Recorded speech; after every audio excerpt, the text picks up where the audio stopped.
here we go.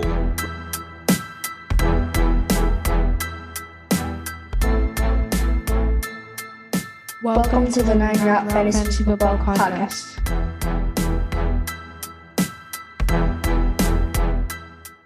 What's up, everybody? Welcome back into the 9 Route Fantasy Football Podcast. Pat and Scott. Week 13 is pretty much in the books. We have one matchup left to go tonight. It is Tampa Bay versus New Orleans.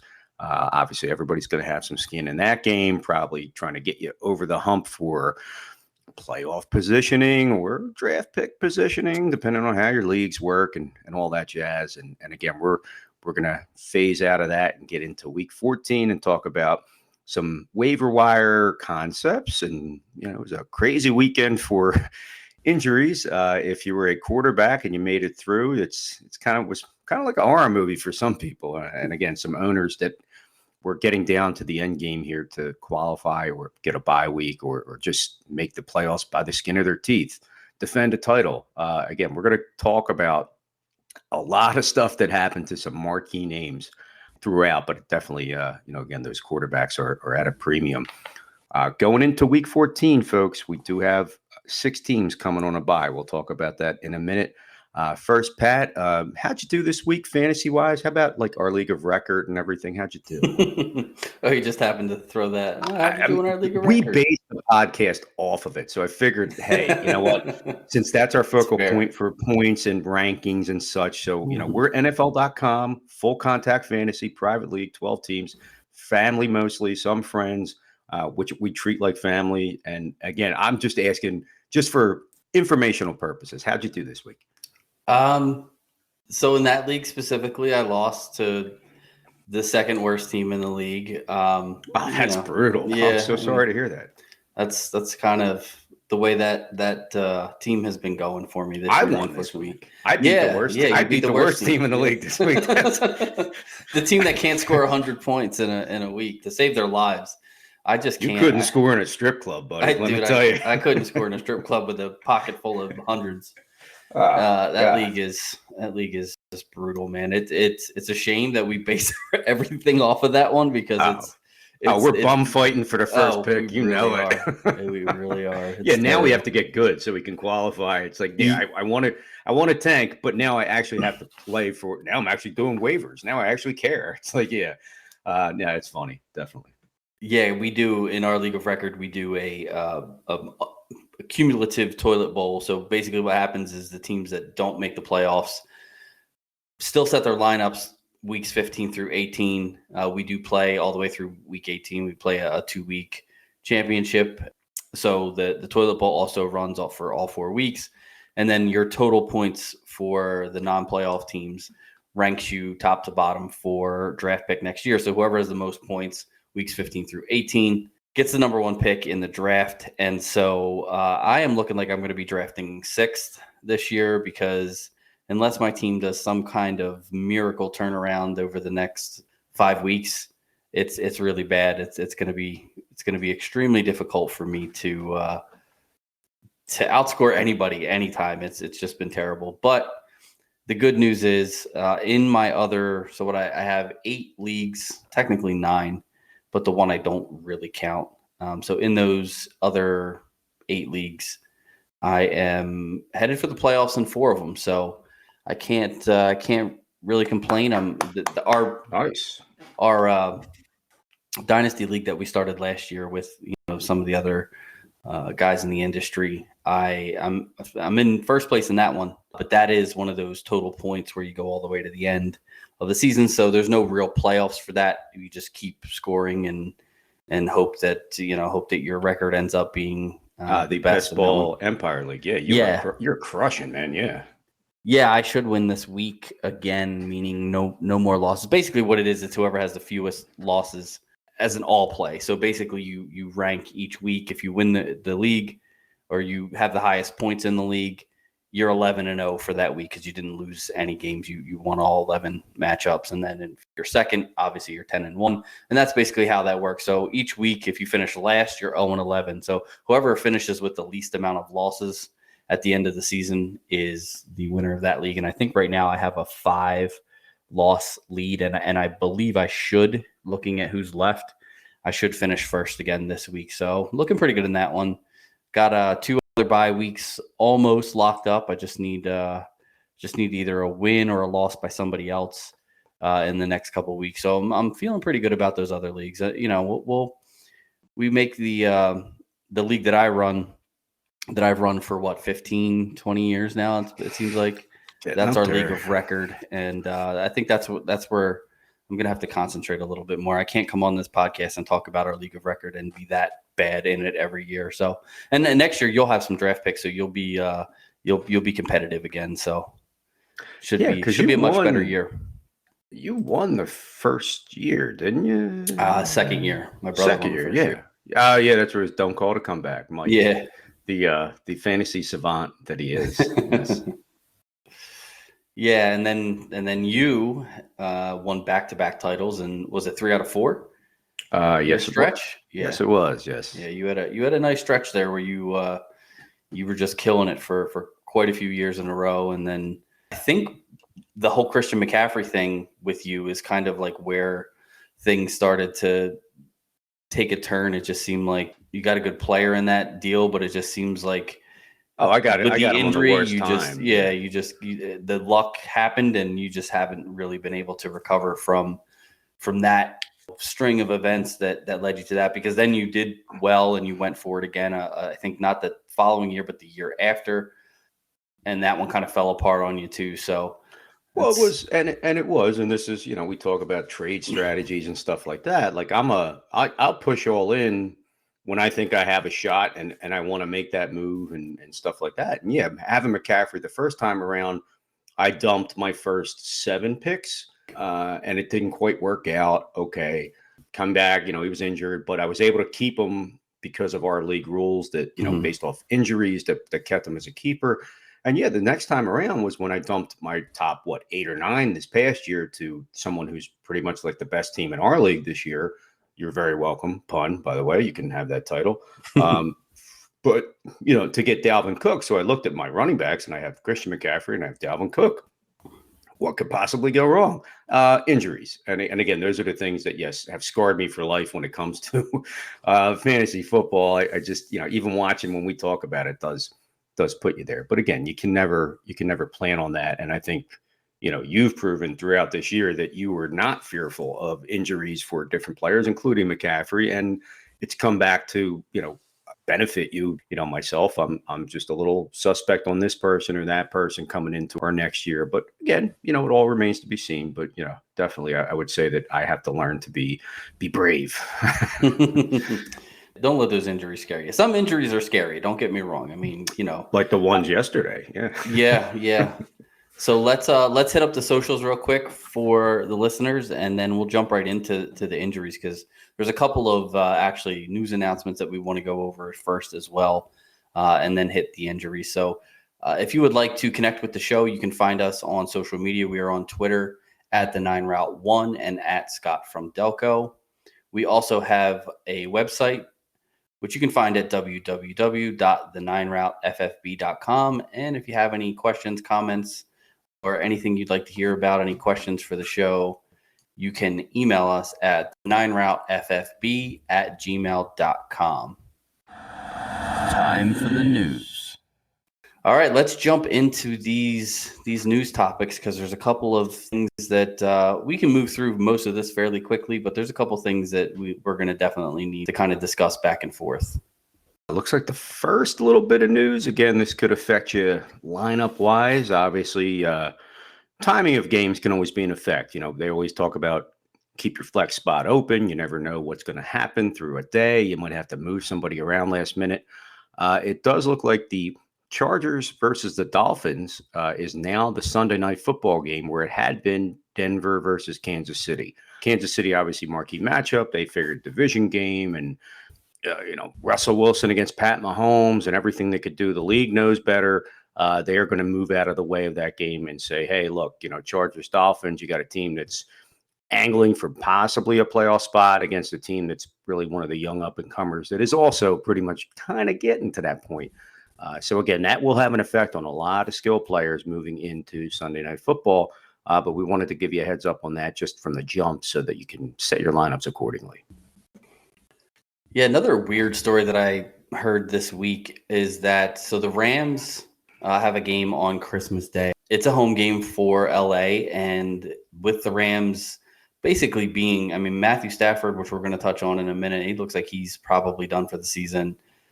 Cooper Kupp, there's no point in bringing him back. Allen Robinson's gone for the season. Aaron Donald just missed a game this past week. The Rams are not a marquee matchup anymore, and the league is fearing that there's not going to be anyone in the stands on Christmas Day because those games are a little bit difficult to get people to come out to on Christmas Day.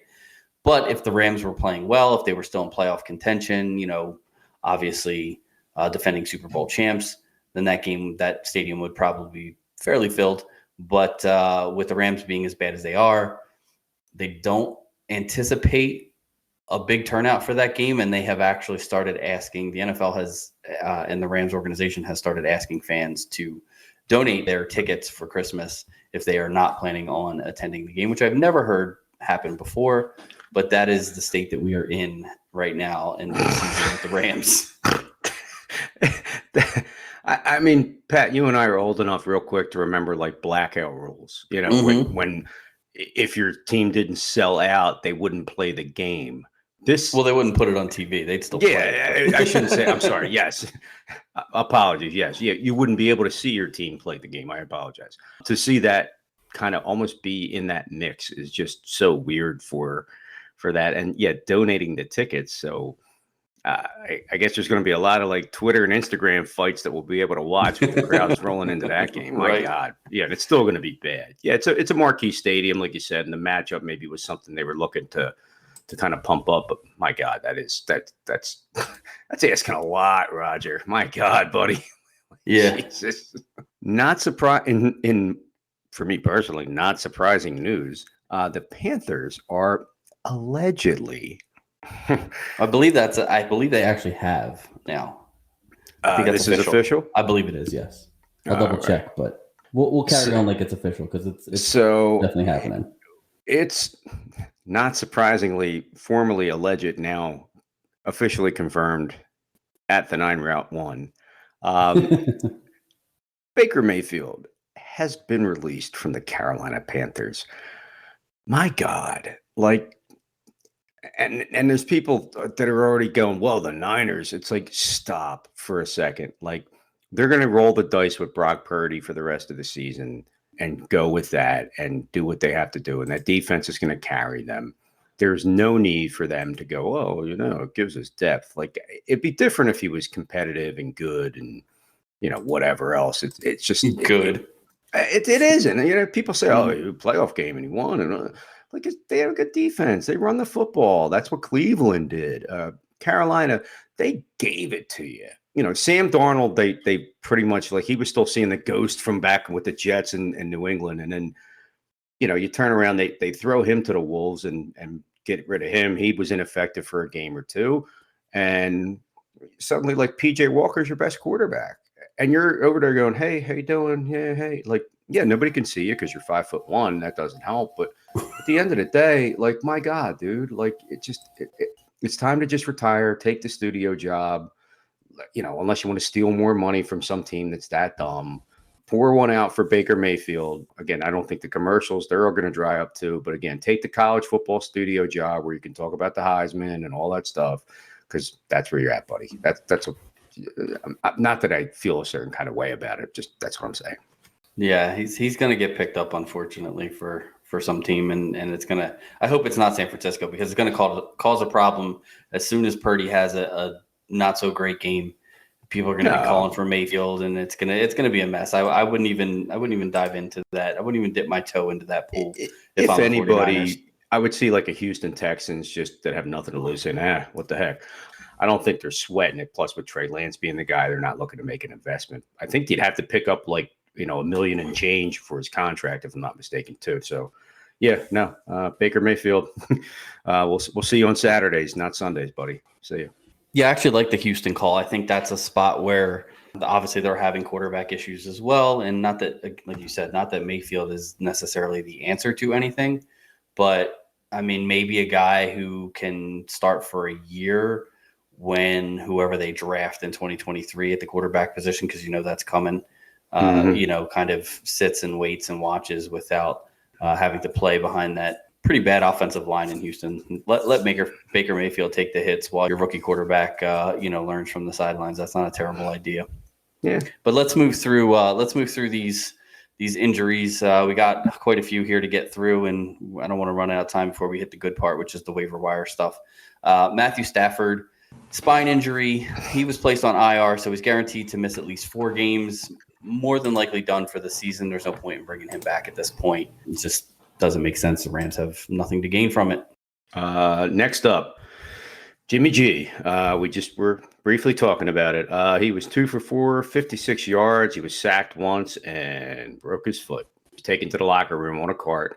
Talk about a guy who has had multiple seasons of bad luck and bad injuries and everything else. And I know some people think he's a good quarterback and some people think he's a bad quarterback, but unfortunately his season is done.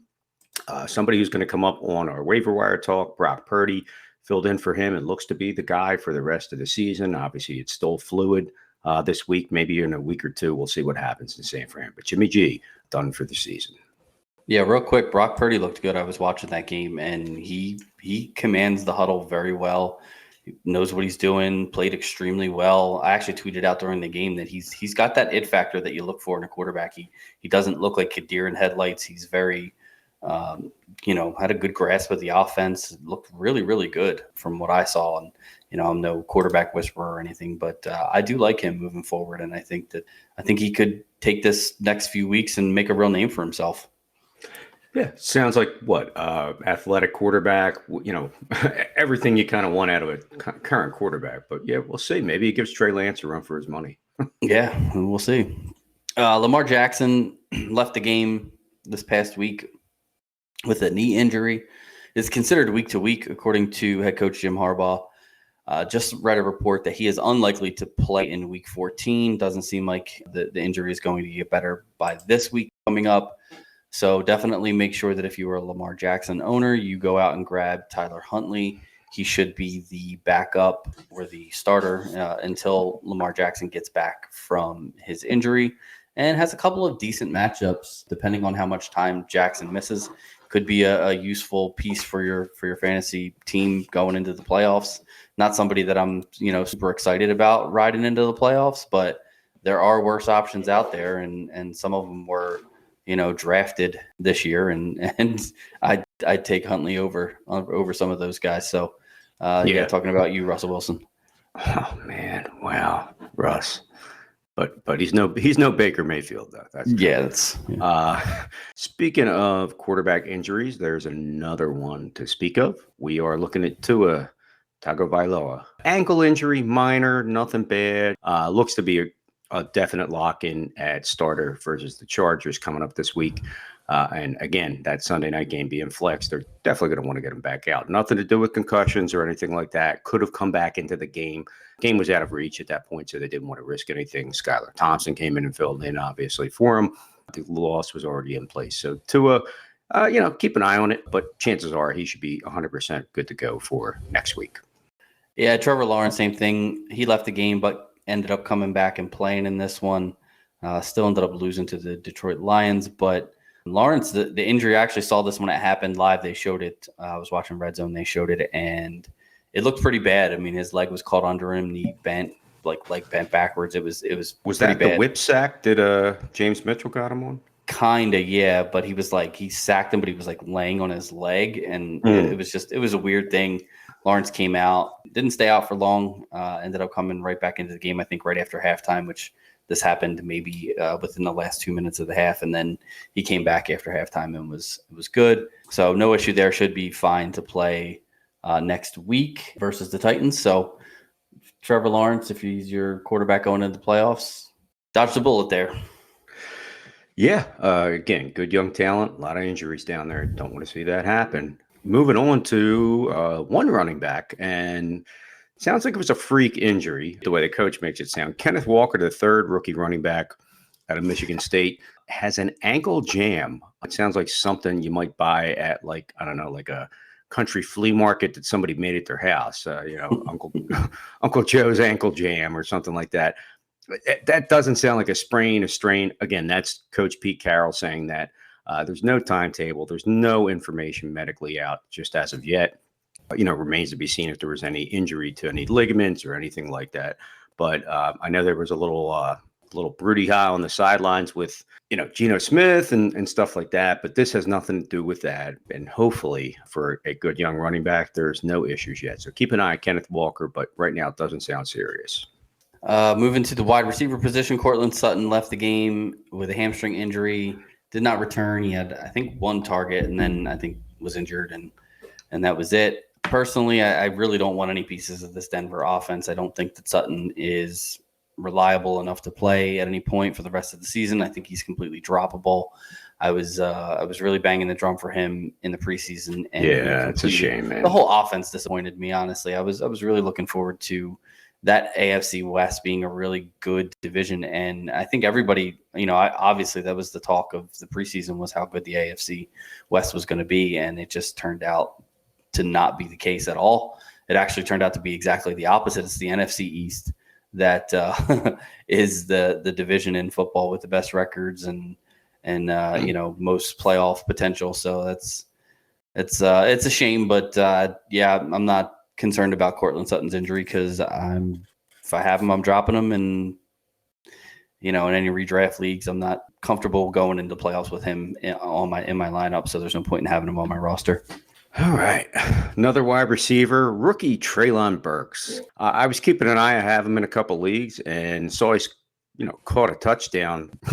Marcus Epps caught a body. He knocked him out. Smashed. And it was bad. I mean, you could tell he was out. Somehow held the football. Was frozen in place, which is horrible. The concussions are a bad thing. He'll have to clear protocol. The league's not going to play around with that. He had just come back from a turf toe injury, which is a legit thing for those scoring at home, and had looked pretty good coming into this. So a hard hit, clean hit. It wasn't dirty. It wasn't targeting. It was a try to knock the ball out. Just caught him at a bad angle. Burks left early and did not return. Concussion. So keep an eye out. You'll probably have to find somebody for him. Can't imagine maybe he'd clear that in a week. We've been seeing some of these concussion injuries. Joe Mixon, for instance, has had to sit out a little extra time. It's person to person. I might be able to come back from it in 2 days. Pat might take 2 weeks. It really doesn't.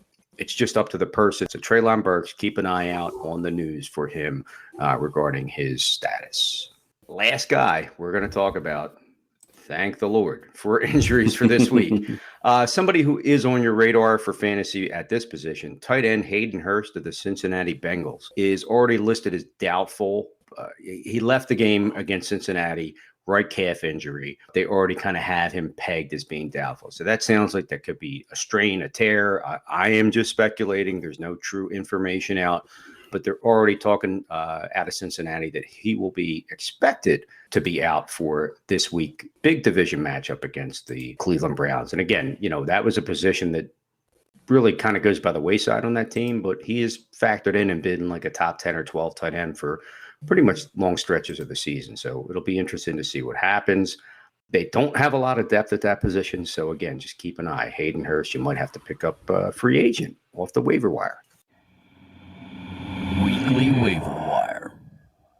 Speaking of waiver wire, let's go ahead and jump right into our waiver wire pickups. The first two, we normally, since we changed our format, we don't really do quarterbacks and tight ends during this portion of it, but just wanted to mention real quick with the injuries that we already mentioned. Brock Purdy, Tyler Huntley, both of those guys are available in pretty much 99% of leagues, which, of course, why wouldn't they be? But definitely go out and grab these guys if you are without a quarterback at this point. Purdy looked pretty good. And Tyler Huntley, I looked at his games last year. He didn't play too bad. He actually had like a 40-point game when he filled in for Lamar Jackson last year. So he's not your run-of-the-mill, I want nothing to do with this guy backup quarterback. He can actually play and he can run, not like Lamar Jackson, obviously, but definitely had 10 or more rushing attempts in all 4 games that he played in last year. So definitely not a slouch by any means. Could definitely put some points up. And I think they get Pittsburgh this week, which is a pretty good matchup for quarterback. So either of these guys could be worth a pickup. Purdy, we don't know about. He could be the second coming of Tom Brady, and nobody knows right now. I mean, you never know. I mean, he was, Mr. Irrelevant, last pick in the draft, but that doesn't mean that the guy can't play. You know what I mean? So Tom Brady was a 7th-round pick. Yeah, I mean, well, so I think he was at the end of the 6th, but when you get your opportunity in the NFL, you got to show what you can do. And I think both of these guys, I mean, Huntley's been given the opportunity, but Purdy's one of those guys who he's a mystery right now. I'm picking him up in leagues I'm in, trying to pick him up in dynasty leagues. If he shows out and does really well, maybe Trey Lance comes back next year and takes a starting job back, and we never hear from him again. But there's also look at Jimmy Garoppolo. He backed up Tom Brady, showed what he could do a few times, then got traded and ended up becoming a starter. So there's definitely situations out there where Purdy is worth a pickup. And as we have been mentioning on the last few weeks' episodes, the 49ers have a really good schedule remaining for quarterbacks going into the playoffs. Again, I'm not saying that, I'm going to be all excited to fire up Brock Purdy in any of the leagues where I'm, still competing in the playoffs, but there are worse options out there, and having somebody on your roster in case one of your players does go down isn't a terrible option. So definitely giving him a whirl in some leagues. Go ahead, Scott. You want to move on, take the first running back? Yeah. Speaking of, you already took him. I did take him in 1 or 2 leagues. I was hesitant on one with going nuts on Fab. I wouldn't have been able to afford him anyway because somebody balled out, on that level. So Zonovan Bam Knight. Yeah, he's probably going to be a thing. Like, this is insane.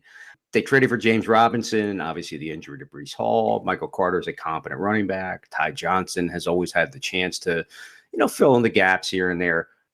15 carries, 90 yards, 5 for 5 receptions, 58 yards, 55% of the snaps. Is he going to suddenly be that guy that, turns into that guy? Like, yeah, I mean, in our league of record, last week was RB25. Ty Johnson actually finished ahead of him because of the PPR concepts that we're in. This week in our league, obviously with a game to play, Alvin Kamara is not on the field yet, but he's RB10. Go get him. Like, if this doesn't scream like league winner kind of guy, again, James Robinson, obviously they traded for it, but most coaches that are competent are going to go hot hand, or at least give this guy until he fumbles or does something dumb and misses a blitz pickup or something. So Zonovan Knight, he's heavily rostered after, people are looking to get the rest of the leftovers in the league. Go get him right now. If you can get him on your roster, he will help you big time, especially this coming week with 6 teams on the bye. Another guy who was left for dead and now is rostered in 50% of leagues, but I think you should be the Undertaker of the NFL. Right. A guy that you should possibly be looking to pick up, Cam Akers for the Los Angeles Rams.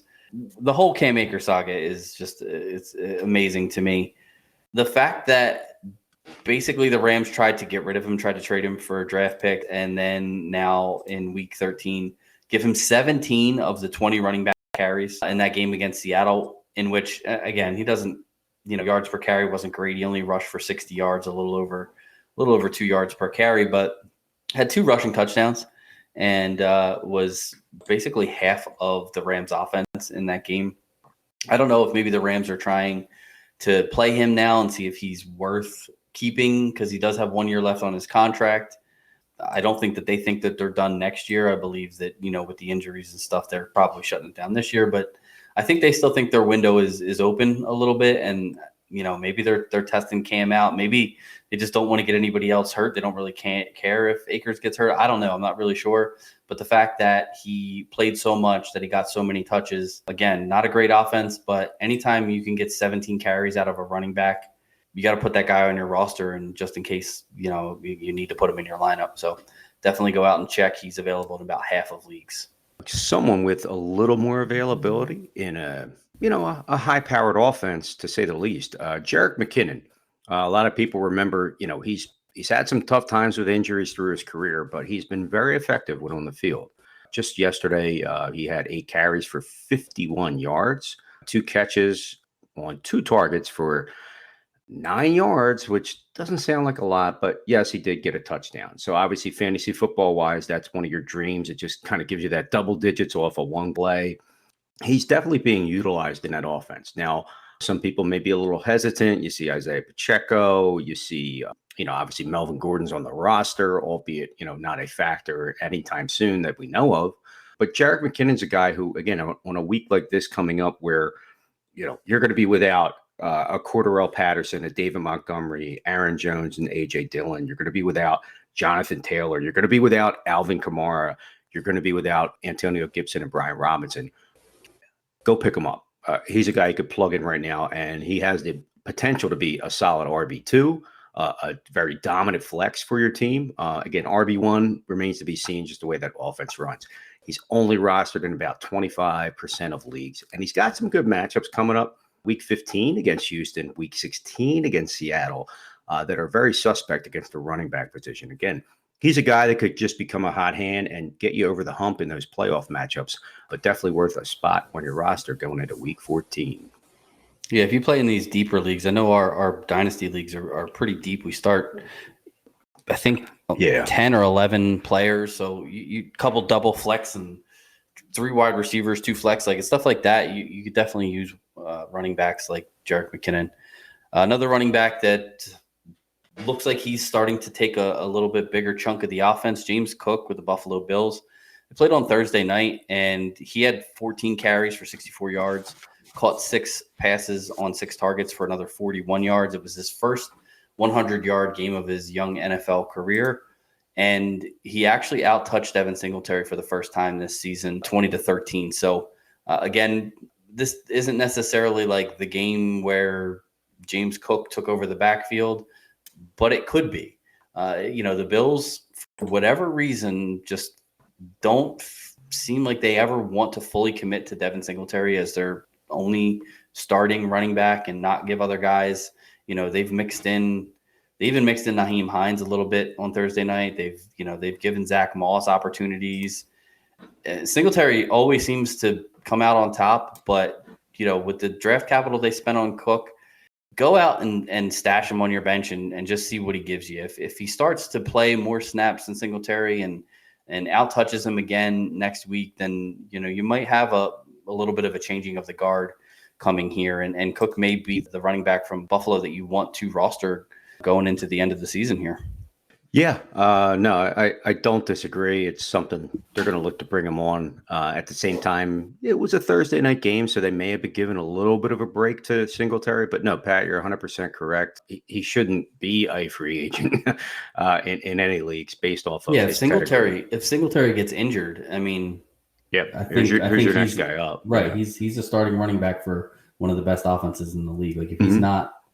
If you have Singletary and you don't roster James Cook and he's available, you need to go get him right now because, like we talked about last week with handcuffing your running backs, James Cook is the perfect running back who may not be anything with Singletary in the lineup, but if Singletary were to get hurt, he immediately becomes a top 15 running back every week that you can put into your lineup and could potentially win you a league. Like these are the kind of guys that you need to go out and get now that your playoffs are starting, rather than these guys who are going to sit on your bench and not do anything. Like, I've got Gus Edwards in a couple leagues who I'm just scared to death to play. Don't miss the bus, Gus. Come on. There's guys that just are not worth. Once my starting lineup is set for the playoffs, because you don't have buys anymore, once your starting lineup is set for the playoffs, you want guys who are league winners on your bench. You don't want guys who are just other good players that now you're going to have to make some sort of start-sit decision with every week. James Cook is just that type of player. Go out and get him on your lineup now. Like, don't hesitate. Even if you have to make room, do it. I'm not saying Singletary is going to get hurt, but we already saw that there's an opportunity here for Cook to at least split the backfield, if nothing else. Another running back we're going to talk about real quick is Kenyon Drake, the Baltimore Ravens.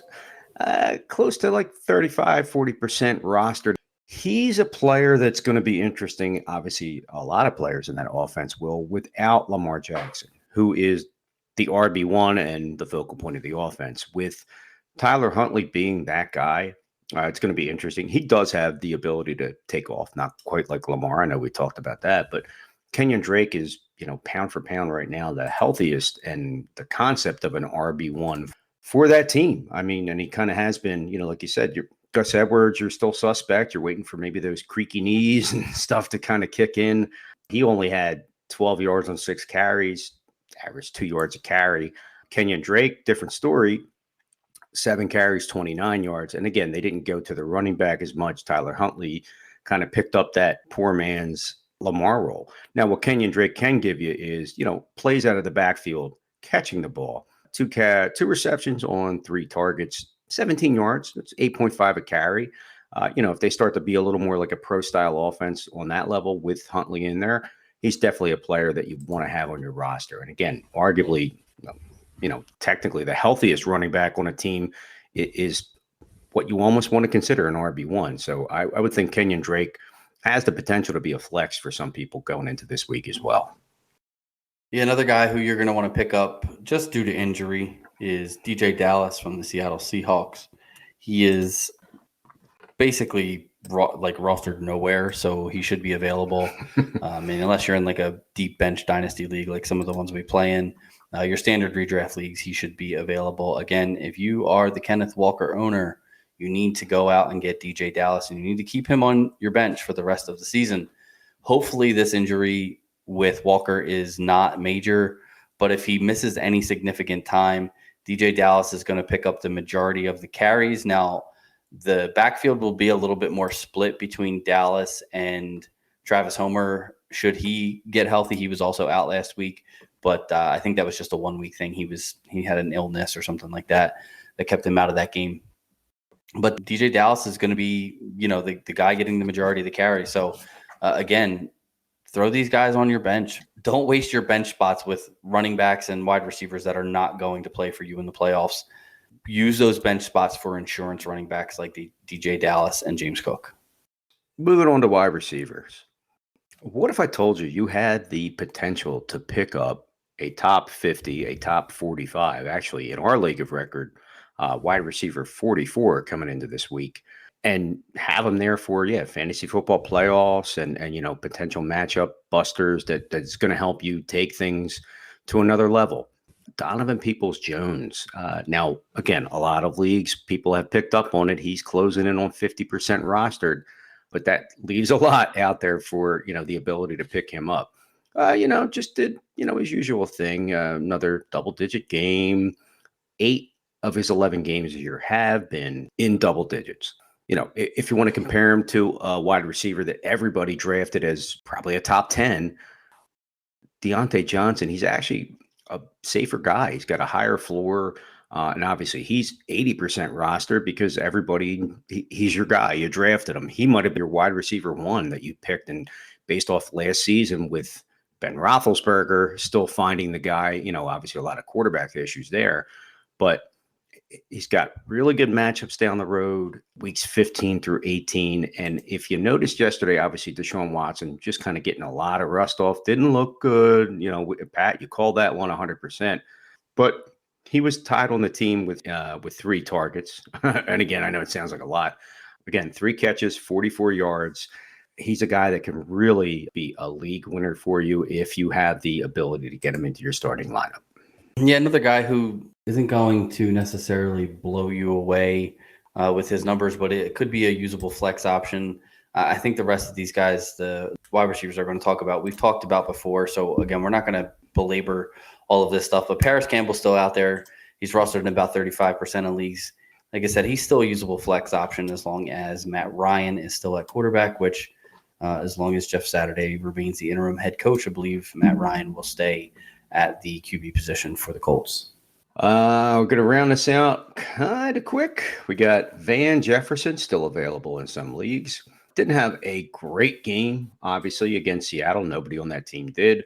But it sounds like there's a little more continuity when it comes to quarterbacks. So that may give you an idea of who's going to be the guy. John Wolford, obviously, and Bryce Perkins were both involved throughout the issues with Matt Stafford. If he's done for the season, that's one thing. We know that, Allen Robinson being gone and everybody else, Van Jefferson 2 catches and 4 targets, 39 yards yesterday. It's not a lot, but based on that offense, his experience, he's pretty much going to be that wide receiver 1 for that team. So again, in a PPR concept, might be worth picking him up, throwing him on your bench moving forward. Yeah, another guy that we've talked about numerous times before, Darius Slayton's the New York Giants, still only rostered in about 38% of leagues. He's now had 6 straight double-digit games, 25% or more target share in the last 4 weeks, and he has 2 really good matchups in Week 15 and 16. Gets to play Washington again Week 15, and then the Minnesota Vikings Week 16. So definitely a guy who, again, if you're looking for another flex option, definitely a guy that you could consider playing in those weeks. And I don't know that I would play him in the games against Philly. He plays Philadelphia weeks 14 and 18. Yeah, stay away. Yeah, I wouldn't play him in those weeks, but most leagues don't play in week 18 anyway. So, you're looking at your first 2 weeks of your playoff if you need help at the wide receiver position. Darius Slayton is the number 1 target there for the New York Giants, and it does have a couple of decent matchups moving forward. And another guy who has kind of quietly become wide receiver 1, not surprised, Nico Collins in Houston. Yes, the offense for the Texans is a mess. We've talked about that. Dameon Pierce has been the only bright spot throughout the season, but a lot of people realized that Nico Collins was going to have the potential to be a good wide receiver. He had 10 targets in Week 13, folks. That's huge. 3 catches, 35 yards, 1 touchdown. But that is a massive target share for him right now. And the Texans are going to be down in damn near every game they play from here on out. No matter who the quarterback is, they're going to throw the football. If somebody's getting that much action and having a nice, 10, 12-point floor, 9 points tops as a flex, maybe a wide receiver too, Nico Collins, heavily under rostered. Pick him up right now. He's a player you want to have on your team. He's basically a wide receiver 1. And last but not least, well, I'll hit both of these together. We've been mentioning this for the past few weeks. Go out and check if Odell Beckham or Jameson Williams is on your roster. It looks like Beckham is about ready to sign with the team. Not quite sure where it's going to be yet. Talks still look like the Cowboys are probably the front runner. But Jameson Williams played his first game for the Detroit Lions this past week. Didn't get a bunch of action in that game. Obviously just coming off of an injury, but did play 11% of the snaps and did have a target in this game. I think because Detroit was well out in front for most of the game, wasn't really a whole lot of need to get him in there. They were handling the Jacksonville Jaguars pretty easily. So, but definitely a guy now that he's starting to get in the mix could, fingers crossed, could potentially be a league winner for you if he blows up the way Amon-Ra St. Brown did last year. Definitely has the talent.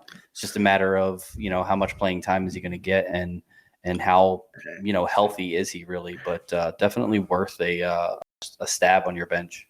Yeah, no, Detroit's pushing for a playoff spot quietly. So yeah, that definitely is a great call, Pat.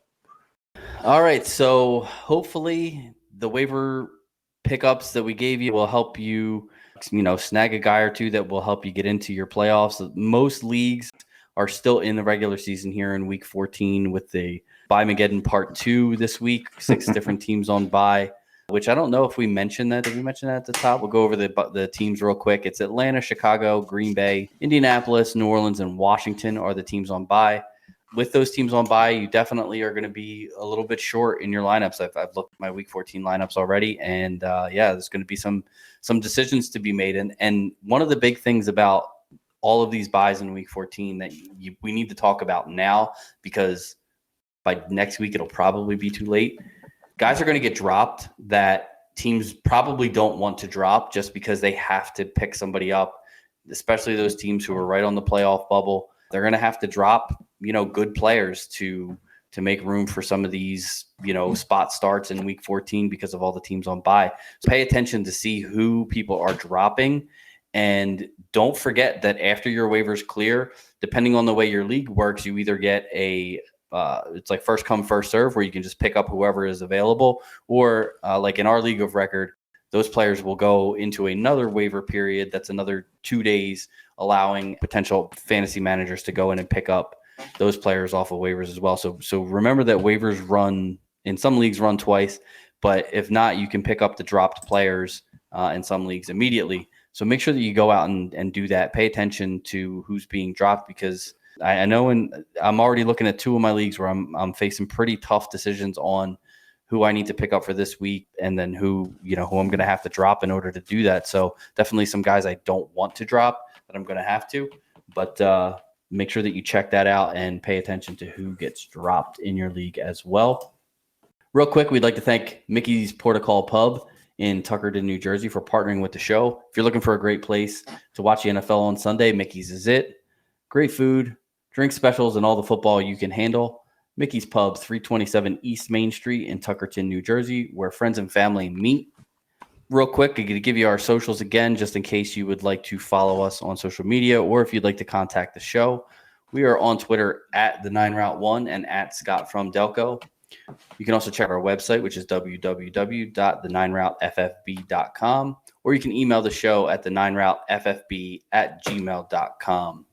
Make sure that you come back next week and listen to the show. We are going to give you a little something different next week. We're going to be breaking down the playoff matchups. So, we talked about some of the guys who have good matchups down the stretch. We're going to try to give you a list of the best streaming options, quarterbacks, tight ends, and defenses going into the playoffs. But we're going to give you some, like I said, some breakdowns of who has some good matchups in your playoffs. That way, if you are looking for a specific flex, or if you're looking to roster 2 defenses, which we're going to suggest that you do next week, definitely make sure that you follow the show. Click that little plus in the upper right-hand corner if you're listening on Apple Podcasts. Click the subscribe button on YouTube. However you're listening, make sure that you follow the show so that you will get notified when we put out next week's episode. It's going to be a big one for your playoff run. Until then, Scott, do you got anything you want to add before we get out of here? Folks, we appreciate everybody who listens. Again, Pat, you just said it. Like, subscribe, follow. We're getting into the end game truly now. Week 14, we just gave you that information for your waiver wires, and we're going to get you next week. Next episode, we're going to talk about our start sits and our friendly competition there, which is getting closer. But for everybody out there here at the 9 Route, thanks again, and we'll see you in the next one. Peace.